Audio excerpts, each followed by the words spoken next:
Good morning. My name is Bettina Inclán. I'm NASA's Associate Administrator for Communications, and welcome to our briefing after a successful and picture-perfect landing of the Boeing Starliner spacecraft. We made history today with the first landing of a human-rated capsule on American soil, following a second launch of a human-rated capsule from Florida a few days ago. Today we have a great group of people to give us more information about everything about Starliner. With us is NASA Administrator Jim Bridenstine, Jim Chilton, Senior Vice President of Boeing's Space and Launch Division, and Steve Stich, Deputy Manager of NASA's Commercial Crew Program. They'll first start with introductory remarks, and then we'll open up to questions from reporters. With that, I'll turn it over to NASA Administrator Jim Bridenstine. Well, thank you, Bettina. On Friday, after the separation of the vehicle from the launch vehicle, we had some challenges, and I was very clear that a lot of things went right. A lot of things did, in fact, go right. But we had a lot more left to do. We had to test the vehicle itself. We had to test entry, descent, and landing. And so I can tell you this morning, we're all very excited that a whole lot more things did go right. Went very, very well, as a matter of fact. In fact, you could argue that some of the hardest parts of this mission have now been proven to be very, very capable. And so that's all positive. You look at the landing, it was an absolute bullseye. Better than I think anybody anticipated. And so that's good for the agency, it's good for Boeing, and it's good for the United States of America. So when we think about the end-to-end test, which we just went through, you have the launch. The launch is a very, very difficult part of the mission. And we proved that we could launch a Starliner on an Atlas V rocket. We proved that the Centaur upper stage with two RL-10 engines at a lower trajectory than it normally has. That hasn't been done. Two RL-10 engines hasn't been done since 2004, and it's never been done with this low of a trajectory for human spaceflight. So all that proved out to be very capable. Of course, we had the challenge with the mission elapsed time, which ultimately resulted in the spacecraft believing it was in a place where it wasn't and trying to make corrections to get where it thought it should be. But we got control of the spacecraft. We flew the spacecraft very successfully. We did not make it to the International Space Station. We did not dock. But the spacecraft flew exceptionally well. And then, of course, we brought the spacecraft home for the first time, landing a capsule on land in the United States. We have not done that as a nation before. We have now done it. And not just done it, we pinpoint landed it, which is, quite frankly, amazing how that was accomplished. So a lot of things went right. I said that on Friday. A whole lot more things went right today. So we are very excited about the future. This is part of our commercial crew program. We need to have dissimilar redundancy for how we fly astronauts into space. We have two commercial crew providers, and this is yet the next step in this evolution to get to a commercial crew capability for our nation. And of course, the end result is commercial habitation, commercial crew, commercial resupply, where NASA can be one customer of many customers. That's our goal. When it comes to low Earth orbit, we want to be a customer.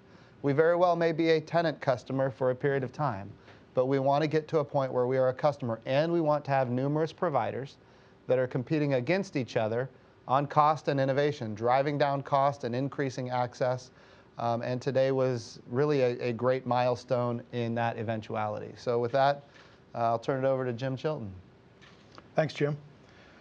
I'll give you a little bit of a mission summary here. We are really, first and foremost, pleased with how this team came together.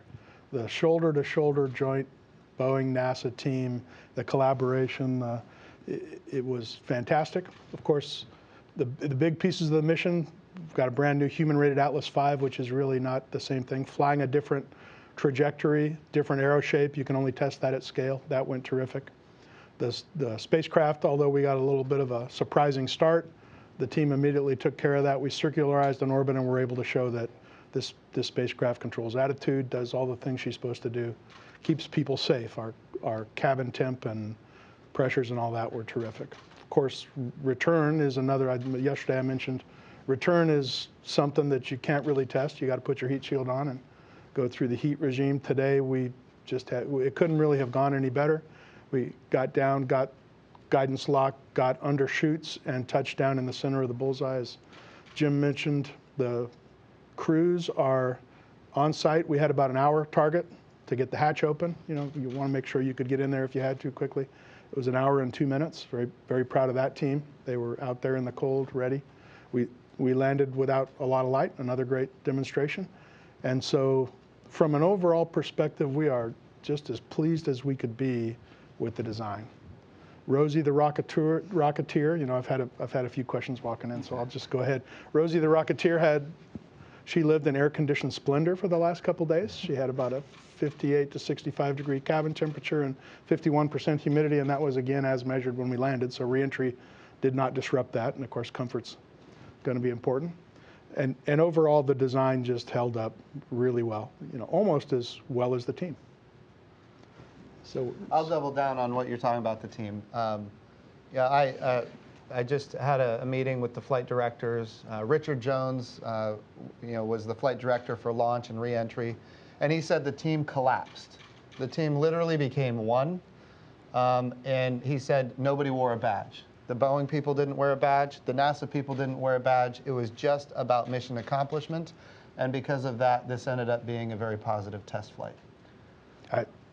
That's great to hear, yeah. Richard, and you say that. NASA crews are going to fly in this. NASA will always have to know a lot about it, so being shoulder to shoulder with us and us being completely clear about what's going on is a big part of this mission. It was a flight test, so there's some technical details that can be gone through. As you enter a flight test, you have a list of objectives. We can't confirm them all. If you went straight down the checklist, I think we'd be in the low 60% right now. Inside the capsule, we have a series of data recorders, and the data on those recorders is not sent back home through telemetry.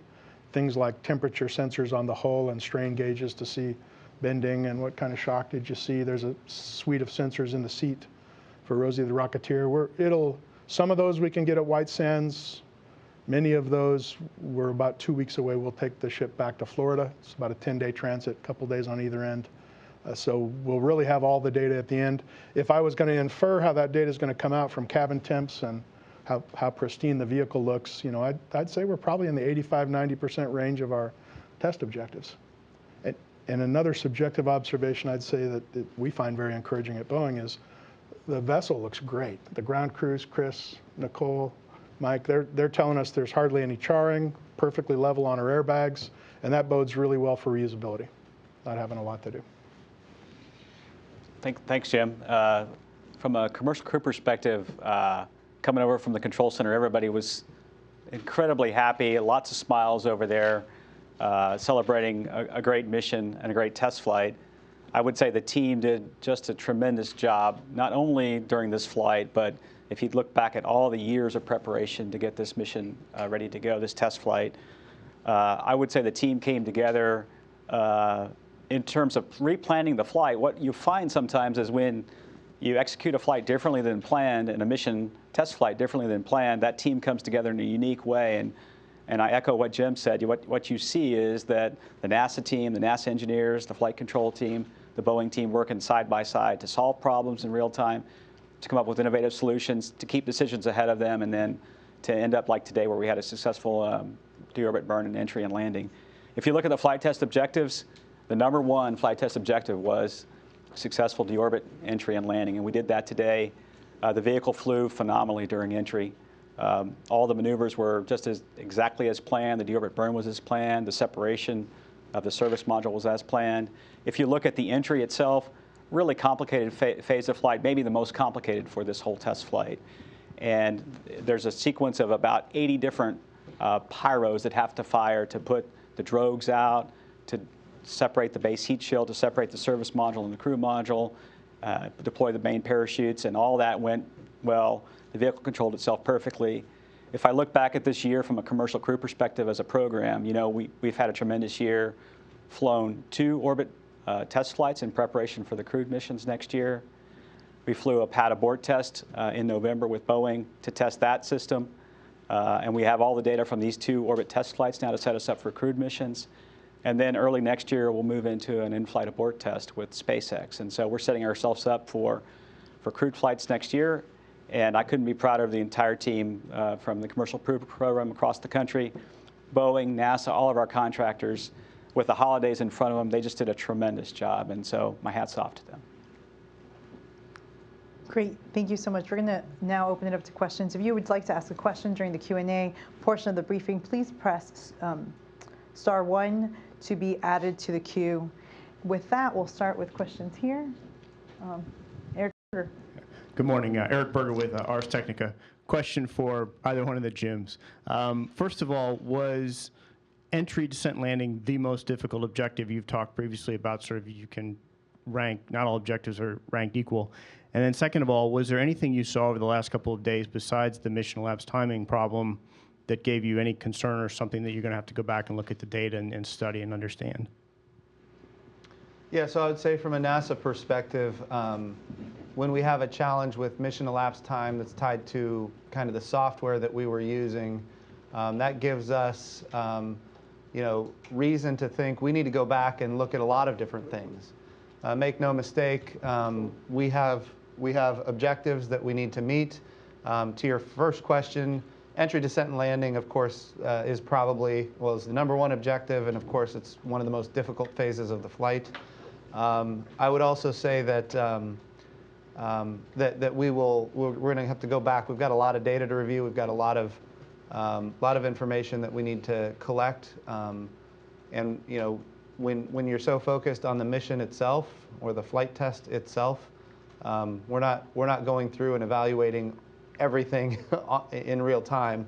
Now we need to go back and do a review of everything from start to finish, and we might find some things, but that's why we test. Sure. And the trickiest thing about entry, from my perspective, is the only place you can really test it is when you go execute, do that deorbit burn and fly through the atmosphere. There's just no good way to do that and test end-to-end all the systems without flying it through the atmosphere. It's just like an airplane. When you have a brand new aircraft, you have to go take it out and put it through its various paces into those regimes of flight where it's going to fly. Same thing with the spacecraft, and that's what we did today. And so I was very happy with the data. I think the entry looks superb. I would add that there's some things you might expect that we're going to go do. All the cabin data, this was a flight test, so we said, here's what we think it's going to experience, so we'll go look at all those temperatures and pressures, fan speeds and delta Ps, and we'll probably adjust those. The control limits, how much pressure do we allow in this manifold versus that manifold? First flight, it was in our plan to go tweak those, so for completeness, we've got to go do that. One that will be of interest to us is as the crew module flies separately from the service module as you re-enter. So depending on what orbit you're coming in from, the crew module tells the service module, here's the burn you need to do to take me, and then based on where you take me, here's the burn you need to do to dispose of yourself. Because we were changing the red lines on the thrusters during flight versus after flight, we got some good practice on that, and I think we learned we would optimize that differently. Although the flight control teams did a fantastic job, we got some earlier than planned learning on how quickly we could do that. So I think we could have contingency loads and things like that. But in the main, I just learned this on a first flight, and I'm going to change some things because I flew to learn. Great. We're going to take some questions from those that have called in. As a reminder, please identify your name and name of organization. One question for reporter, because you have a lot of interest and a lot of people on the line. Our first question comes from Chris Davenport in the Washington Post. Chris? Yeah, hi guys. Thanks for taking my call. Congrats on the landing today, everyone. I had a question. It sounds like everyone's pretty positive. So I'm just wondering if Boeing's going to be paid a milestone payment for this mission under the contract.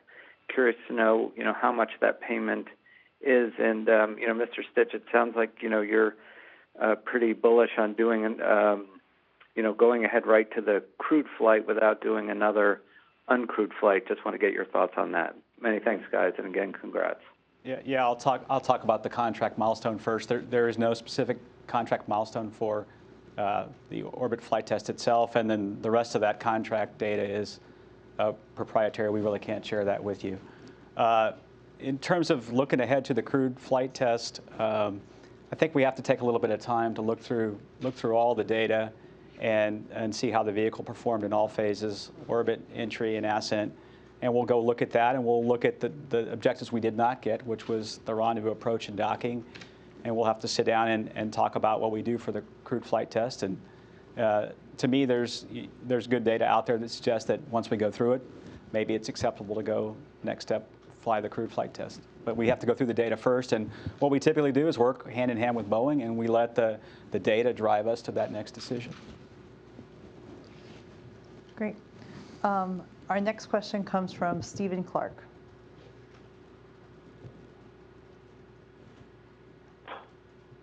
Hi, happy holidays all. Thanks for taking my call. Just wanted to follow up on Steve Stich's last comment. Looking through sort of a statement of work from the CCT CAP contract back in 2014, it says that, and I quote, OFT shall include a vehicle that validates launch and flight operations, automated rendezvous and proximity operations, and docking with the ISS, assuming ISS approval. Just wondering how you can square that statement with being unable to dock on this mission and potentially still go forward with the crewed flight test. Thanks. Yeah, again, I think it's really early to go say what we're going to do for the crewed flight test. We've got to take a little bit of time to go digest that data and look through that data and figure out what's the next step. You know, we just landed today, and we really haven't had a chance to look at all the entry data. So it'll just take us a little time to go sort through the data and get together with the right teams to look through the different phases of flight and then figure out the next steps. I would say that there's also a difference between what is a NASA requirement and what is a contractual requirement for this particular flight test. And the NASA requirements might not be the same as the contractual requirements for this particular flight test. So extrapolating one to the other may or may not be appropriate, but we'll have to make that evaluation as we look at all the data. Great. Again, for reporters, if you want to ask a question, please press *1. Please identify your name and name of organization. Our next question will come from Bill Harwood. Yeah, thanks. This is for Bill Harwood, CBS News. This is for Jim Chilton. You said yesterday you plan to thoroughly exercise all the thrusters, et cetera, between then and landing. And I'm wondering how that went. Are you more sure now that it was just sensor issues on Friday and not a real issue in the propulsion system? And related, were there any other obvious anomalies that you know of this morning other than the timing issue and the possible sensor anomalies that you mentioned earlier? Thanks. Sure. Thanks, Bill. To rehash or to restate what we talked about yesterday, as we entered space, the service module got a good workout as work and attitude control because we didn't have an orbital insertion burn, and we used a lot of the small thrusters to go raise orbit instead of one big orbital insertion burn. Given that, we had a lot of duty cycles on the thrusters. As I mentioned yesterday, we started seeing some intermittent on-off in the indication of the health of those. We set a course of action to decide if that was a sensor issue or a thruster issue. Oh, and in fact, what the protocol is, we take them, if you see enough intermittent, we take them to kind of a safe mode, don't use them, because there's a lot of redundancy. There's 28 thrusters on the service module. And we even shut down one manifold as we saw pressure go low because it had been used a lot. So of course the technical teams got together and we began a protocol of for each thruster, mask the sensor and then engage the thruster and watch the guidance system to see if it worked. We recovered all the thrusters. We chose to leave one off. We recovered the manifold that had been turned off. We began reentry with 27 out of 28 and the crew module flight computer informed the propulsion controllers on service module before they separated, and all that appears to have gone really well. So, you know, thanks for the question. That course of action we described yesterday worked like a charm. There was a timing to make. We really liked this landing opportunity this morning, and we had the flight control team ready to do it, and we worked through that protocol effectively. That and the software verifications for it were running into 9, 10 p.m. last night. So we just said, hey, we've got plenty of redundancy to come on home. So that's what we did. I think there's an added benefit here, if you can say that, which is that when you have these off-nominal situations, you actually get to test your systems at a level that you normally would not test them, and not just the systems themselves, but also the teams. How do the teams deal with ultimately the challenge that's in front of them and move forward in a positive way? And so we're going to get, I think, a lot more data than we would have gotten had the test gone according to plan. Yeah, it was awesome to watch the team work to recover the thrusters over the last 24 hours or so, and then Repressing the manifold took about 50 commands and slowly bring that pressure up in that manifold to recover the jets and then hot fire them. And then today, all the thrusters work great. We didn't see any thrusters fail at all during the burns and during the maneuvers. And so it was really, just as a kind of a manager, just watching the team work, it was something of beauty to see. Yeah, the verification, the whole discipline at speed was tremendous. Bill, the other part of your questions was, did we see anything else? Very minor, I think, but as we entered, you heat up, get down into the atmosphere. As you enter the atmosphere, your guidance system, which has 3 redundant units that combine inertial gyroscope type nav with GPS type nav, that's blended. The 3 of those vote. 2 out of the 3 immediately acquired a signal. The 3rd one lagged. The system wants 2, so it takes the first 2. The 2nd one lagged, and it did acquire very shortly thereafter, but it didn't have to be selected. I think that's nominal design performance, but full disclosure, I think the team has to go look at that. I think that's expected. We do know there's a monopropellant propulsion system on the crew module. Its main tank has gaseous nitrogen ullage that pushes down on a bladder to keep pressure on the propellant. After you're under the chutes and you begin powering down, we send a command to close the isolation valve for the inert gas. And the indication was it didn't close. We don't know what the valve actually did. Might have been temp-related, but that's something the team will go look at. But it's an inert gas system, so we're not tracking anything too important there. Great. Our next question is from David Curley. Thank you. Mr. Chilton, I think you just answered the one question. Was those were the only other anomalies were the valve and the sensors on the way down? Was there anything else? Because it looked pretty good as it was coming down. And then you mentioned 60% of achievement. What would you say are the 40%? Is that all just the problems on Friday, or what were you referring to? Well, the 40% is, I can't tell you how the scorecard is until we get the data out of the recorders in the capsule. And so just to be real transparent, the 85 to 90 figure is my prediction of where we'll end up once we get that data based on what we see in cabin temps and the condition of the capsule. It looks like she's in great shape, and there was no indication of any heating or pressure issues on the way down in the data we can see. So looks like the big rocks, I'll call them, the big items you want to know, the aero shape and getting to space worked great. The ship flies very able in space, a lot of attitude control, very durable propulsion system, as it turns out. We know that now. More than we'd like to know. Don't want to be a revisionist historian, but that's excellent data. And the bullseye landing was terrific. So we're not tracking a lot, but definitely we have to go look at the data. So as I walked in the room, those 2 things I told you are what I know.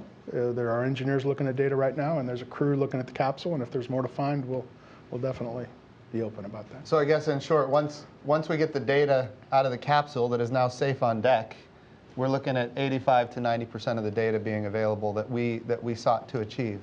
It is also true that does not weigh what's the most valuable data against what's less valuable.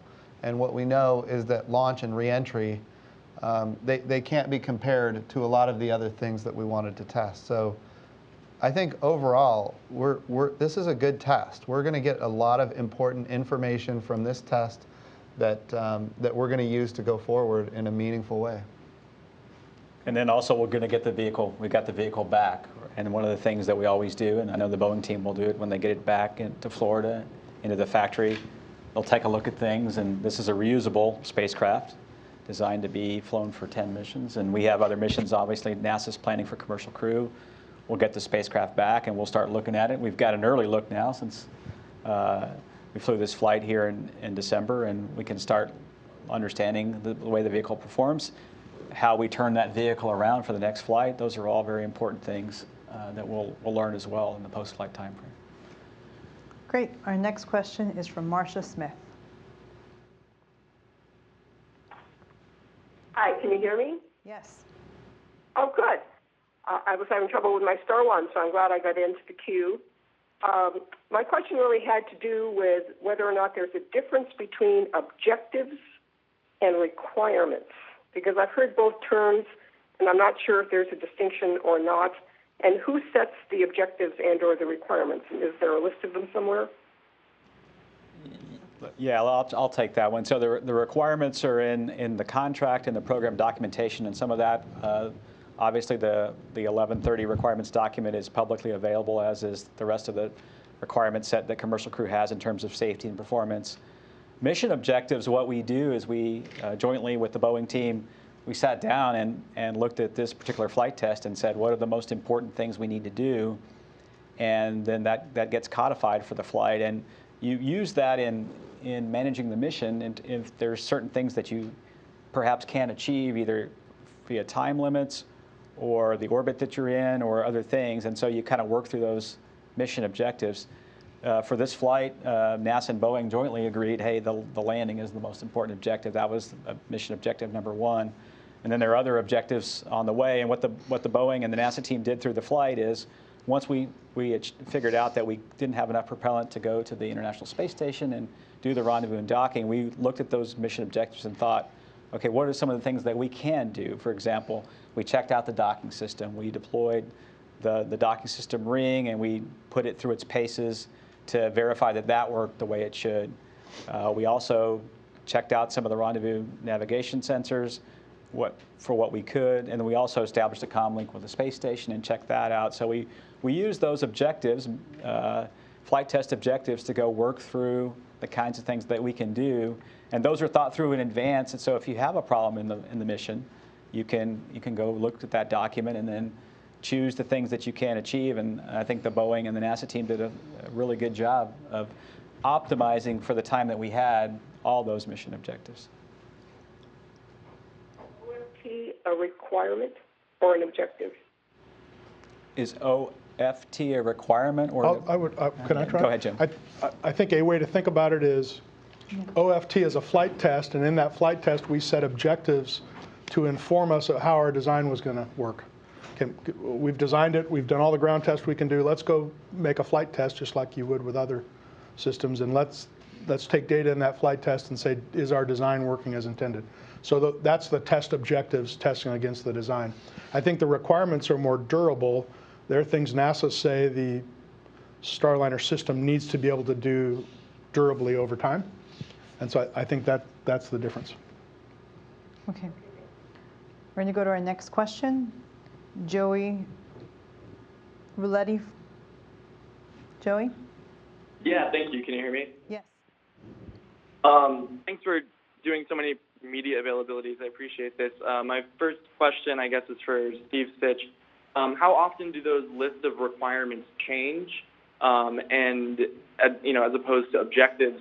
And then my second question is, what's going to happen to the cargo and the Christmas presents that were supposed to go to the ISS crew? Thanks. That's the important question. I'll take the requirements question. We have not changed the requirements for the Commercial Crew program very much at all. I think we've had less than 1% or so change in the requirements. So those have been out there for quite some time, and the Boeing team has worked very hard to meet all those requirements in our requirements document.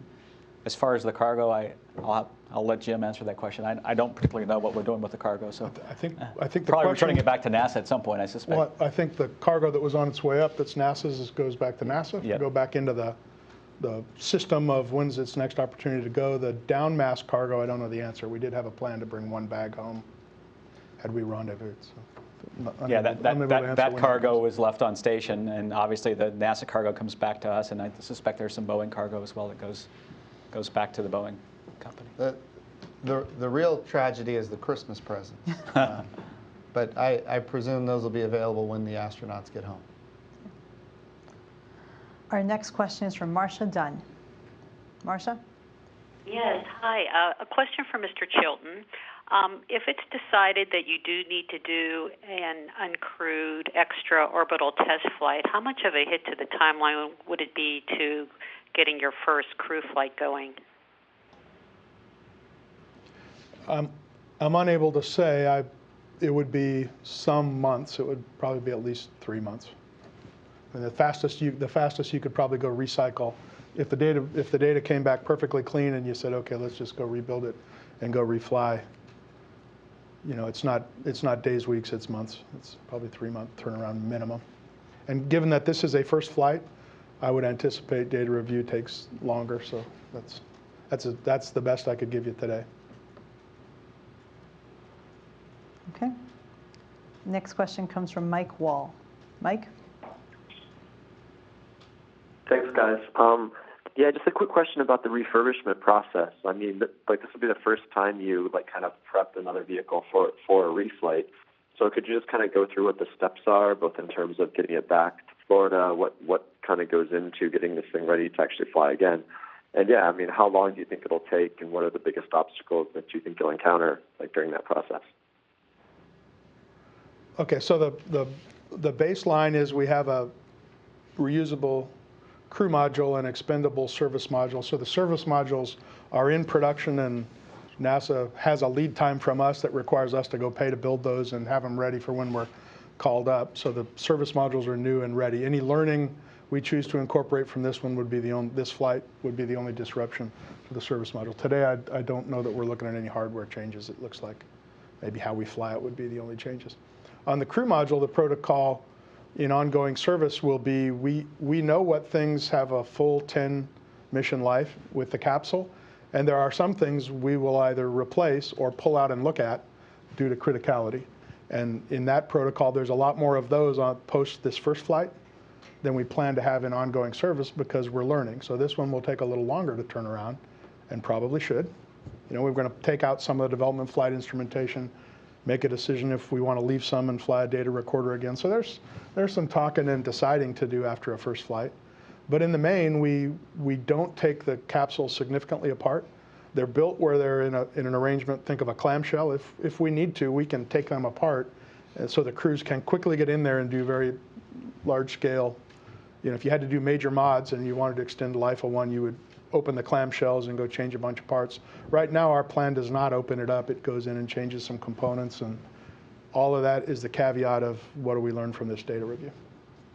And obviously, there's some standard refurbishment that's done every flight. The thermal protection system will inspect that on the what's called the backshell panels around some of those tiles and blankets. I suspect would get refurbished. There's a new heat shield that gets installed on every flight, a new airbag system that gets installed on the crew module every flight, and a new set of parachutes and a forward heat shield that separates to allow the parachutes to deploy both the two drogues, which come out very early in the mains.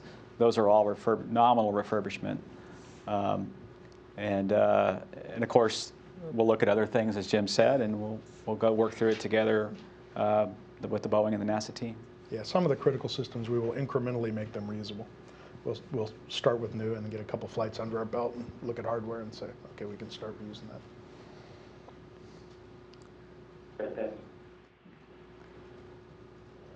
that. Our next question is from Emery Kelly. Trying to unmute your line.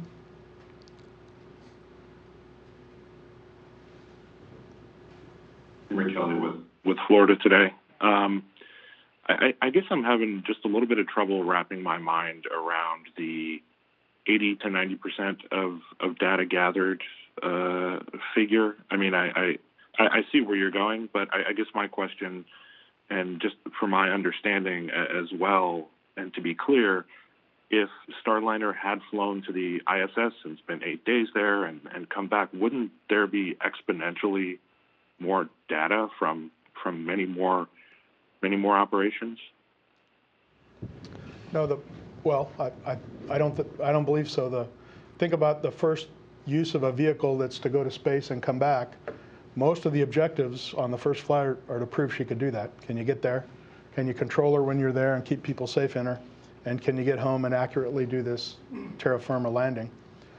If you imagined, had we rendezvoused and docked, we were going to dock, open the hatch, deliver the presents, then we were going to power down.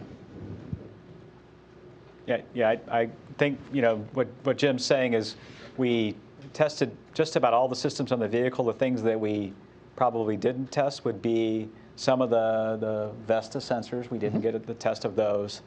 We tested the vehicle's ability to do maneuvers, and we did several of those on the flight. We tested all the thrusters. We tested the orbital maneuvering system engines. We tested the docking system. We tested the link to station. So we tested a lot of things. We tested the environmental control system, the guidance navigation control, the flight computers, the thermal systems. So as Jim says, the actual docking itself did not occur, but after we docked, the plan really was to power down much of Starliner and take the cargo out. So hatch operations and that physical docking of retracting the two systems is another thing we didn't test. But if you look at the core systems on the vehicle, we tested just a majority of those systems. And you mentioned that we didn't test all of the Vesta sensors, but we did test some, and they were successful. Yeah, we tested the near field. One of the cameras is called a near field camera, and it's also used to look at stars, and we tested those, and we got good star data, and that sensor performed well. That's important because it'll help you control attitude as you're approaching the International Space Station. Absolutely. Yeah. So I don't mean to minimize docking or hatch. If there was a perception that we had a very busy test schedule inside the capsule after docking, you know, there was hatch opening, there was going to be some verification, present delivery, some joy on the face of Rosie, and then we were going to power down and wait till the right time to come home. Great. Our next question is from Jackie Waddles. Hey, thanks so much for doing this. So my question is for Jim Chilton, kind of at the risk of beating a dead horse here, but I wanted to ask you, from a gut check perspective right now, would Boeing be comfortable moving forward with a crewed flight test without completing another OFT? And what exactly is your time frame for completing the necessary data reviews to figure out what the issue was with the mission elapsed time anomaly?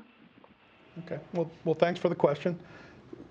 First, I'll say is our approach for development of this system is incremental.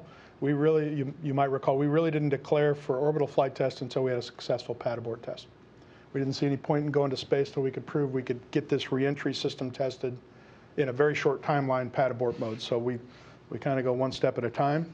So I just be frank, Boeing, until we look at all that data, is not in position to propose going to do a crewed flight test. And if everything had gone swimmingly, I don't think I'd be here proposing it till I saw the data. Now that we know we've had challenges, then maybe data review is a little longer. I think that you just hit an important point, which is had everything gone according to plan on this flight, we still wouldn't be saying that we're ready to put humans on it at this point.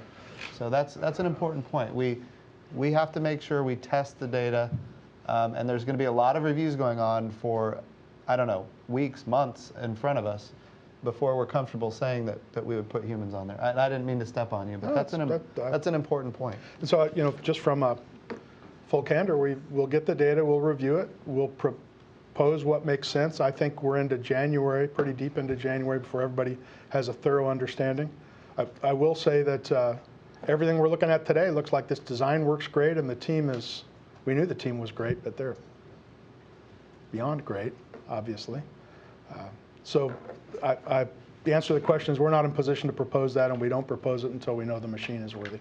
And NASA's, you know, from a commercial crew perspective, we're doing the exact same steps. We wanted to have an incremental approach to look at these vehicles. Testing the abort system at White Sands back in November was a very important step moving forward toward crew flight. This orbit mission, testing the ascent phase of the flight, the deorbit, the entry, and the orbit phase, and making sure all the systems worked as they should for crew was another important step. We need to sit down, review the data, and do it with our Boeing colleagues and come to a conclusion as what's the next right step for the program. Our next question is from Irene Klotz. Irene? Hi, good morning. My question is for Jim Bridenstine. You've told us that your reasons for replacing Bill Gerstenmaier is to bring some new kind of fiscal reality and schedule reality to the human spaceflight programs. So now that you've kind of experienced firsthand the problems after Demo 1 and the misrigging on the Boeing's abort flight test, and now this issue with the timer, do you still think it's realistic that you're going to be able to develop a more than one human lander systems, lunar landing systems in less than 5 years? Yeah, so apples to oranges here. I think absolutely. We have to remember that a lot of our, the companies that are interested in taking our astronauts to the moon a lot of them have, in fact, already been making big investments into this capability. And when we think about how we make it all happen, we're going to need the SLS rocket, the Orion crew capsule, the European service module. Those are already not just well under development, they're about to be fully tested. And then after that, we've got to have a gateway and a landing system. So most of the architecture is well under development. We do have, some elements that we need to make sure get developed. But for the first time, and Irene, I know you know this, for the first time since the Apollo program, we now have a human landing system that just received $600 million for the fiscal year 2020. And maybe it's a little late in the fiscal year for 2020, but we got it. It is now there. But we haven't had that since the Apollo program. And again, a lot of our partners are interested in investing their own money as well. So, they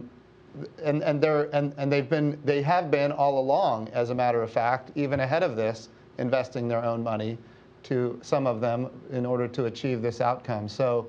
I am not at all unwilling, or I'm not at all willing at this point to say that it can't be done within 5 years. I absolutely think it can, and that's what we're pushing for. Our next question comes from Keith Cowing. Hi, it's Keith Cowing at NASAWatch.com. A few minutes ago, I tweeted something that I originally posted 17 years ago. It was the contingency plans in case the Soyuz landed in North America. And long story short, the document calls for a team. You form a GO team, you get in a convoy, you drive to where it came down. And when I worked at Rockwell back in the day, we had something similar in my office. There were people that were on a short list in case the orbiter came down where it wasn't supposed to. And indeed, that was implemented, as you know, with STS-3 at White Sands. Can you folks at Boeing, and I guess at NASA as well, describe, do you have a GO team in place in case you have an off-nominal, to use your term, landing site? Are there people on, pre-positioned in place? Are there airplanes and convoys waiting to take them there? And how would you deal with getting the logistical support to a landing where none is expected to be in place? Good question, Keith. Thank you for the question. We do have some contingency plans, for example, for the crewed missions. We could have a situation during the launch where we ended up, if there were a problem with the rocket, boarding out of that and landing somewhere in the Atlantic Ocean or anywhere really around the world. And so we've worked with the DoD forces to actually be part of that rescue. And so that is in place for the crewed missions. We also do have a bit of a ready team here at the Johnson Space Center that would go meet the crew and meet the capsule should it land somewhere off nominal. There's multiple landing sites, and Jim can talk about those here in the U.S. And then really worldwide, if there's an emergency, Boeing's vehicle is designed to land both on land and in water. And for the water rescue, the NASA would be responsible for that activity, working with the DoD to go recover the crew. Again, if you have a question, if you would like to ask a question, just press *1 to be added to the queue. Our next question comes from Alan Boyle. Hi, thank you. I wanted to ask about Calypso. Sonny Williams had given that name to this capsule, and so is that the official name now? What's the process for naming it? Is it up to the astronauts? Thank you. Well, remember, this is commercial crew, so it's probably going to be up to our commercial partners to name the capsule since they own it and operate it. NASA, in this case, we want to be a customer. So I would imagine that if NASA weighed in and said we want to name it something, Boeing would probably follow suit, but we haven't done that in this case. Hard to resist the allure of the commander of your first Revenue Service flight picking her name, so I'm sure we'll be chatting with Suni. Cool name, by the way, on a personal note. It evokes Jacques Cousteau and exploration. And historically, in the past, the crew members did name capsules, and so it does have heritage to other NASA programs. Okay. Our last question comes from Robert Perlman. Robert? Thank you. Okay. Most of my questions have been taken, but there was one statistic I don't think has been mentioned over the last 2 days. how far off was the mission elapsed timer from what was the actual mission elapsed time? It was 11 hours off. Thank you. Do you want to do another one? I have no more questions in the queue. We went through Okay. all the questions. So unless someone calls in right now, star one, we're going to go to closing remarks. Awesome. Well, thank you, Bettina. And then, again, thank you to everybody who's covering this very important program for NASA. I want to reiterate that it is true this was an off-nominal situation. It is also true that the NASA team and the Boeing team came together and did some amazing work to make this successful. And yes, there are elements of this that are missing, but there are a whole lot of elements that were completed in a very positive and meaningful way, and it gives us a lot of great data to continue moving forward. So all of that, I think, is really good. I also want to say how important it is for our nation to have two dissimilar providers.